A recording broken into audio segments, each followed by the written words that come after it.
Welcome to Helpful Solutions. In this video, we will discuss how to turn on the laptop when it won't turn on. Let's dive in. The first step is to perform a hard reset. Disconnect the AC adapter and remove the battery if possible. Press and hold the power button for 30 seconds to drain residual power.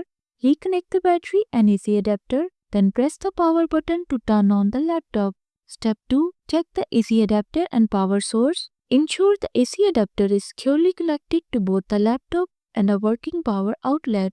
Inspect the adapter for any visible damage. If available, try using another compatible AC adapter to rule out adapter issues. And there you have it.